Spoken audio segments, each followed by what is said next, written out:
Big boss Malayalam season 7 അഞ്ചാം വാരത്തിലൂടെ മുന്നോട്ട് നീങ്ങുകയാണ്. വൈൽഡ് കാർഡുകൾ കൂടി എത്തിയതോടെ ഹൗസ് കൂടുതൽ മത്സരാവേശത്തിലായിട്ടുണ്ട്. മത്സരം മുറുകുന്നതിനൊപ്പം മത്സരാർത്ഥികൾക്കിടയിൽ സംഘർഷങ്ങൾ ഉണ്ടാകുന്നതും പതിവാണ്. ഒരു ടാസ്കിന് ശേഷം രേണുസുധിയെക്കുറിച്ച് ആര്യൻ പറഞ്ഞ തമാശയിലെ പ്രശ്നം അക്ബർ ചോദ്യം ചെയ്തത് ഇന്നലെ എപ്പിസോഡിലെ ഒരു പ്രധാന കാഴ്ചയായിരുന്നു.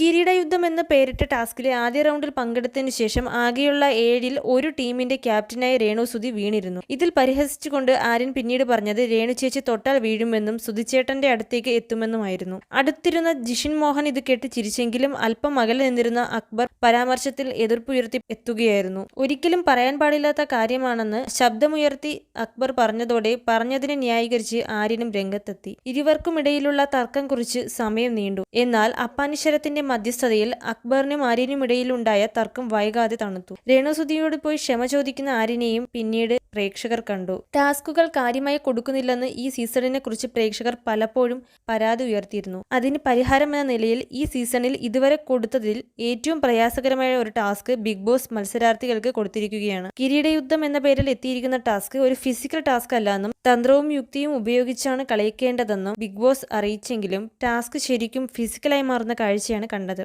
വരുന്ന 3 ആഴ്ചകളിൽ ഓരോ വ്യക്തികളെ നേരിട്ട് നോമിനേറ്റ് ചെയ്യാനുള്ള സൂപ്പർ നോമിനേഷൻ മുക്തി നേടാൻ കഴിയുന്ന സൂപ്പർ ഇമ്മ്യൂണിറ്റി, ഫാമിലി വീക്കിൽ കുടുംബാംഗങ്ങൾക്ക് ഒരാഴ്ച ഹൗസിൽ കഴിയാൻ സാധിക്കുന്ന സൂപ്പർ ഫാമിലി എന്നിങ്ങനെയുള്ള അധികാരങ്ങളാണ് ടാസ്കിലെ വിജയികളെ കാത്തിരിക്കുന്നത്. ടാസ്കിലെ ആദ്യ റൗണ്ടിൽ ശരത്, അനീഷ്, സാബുമോൻ എന്നിവരുടെ ടീം പുറത്തായി. ഇതുപോലുള്ള കൂടുതൽ ബിഗ് ബോസ് അപ്ഡേറ്റുകൾക്കായി ഈ ചാനൽ മറക്കാതെ സബ്സ്ക്രൈബ് ചെയ്യൂ.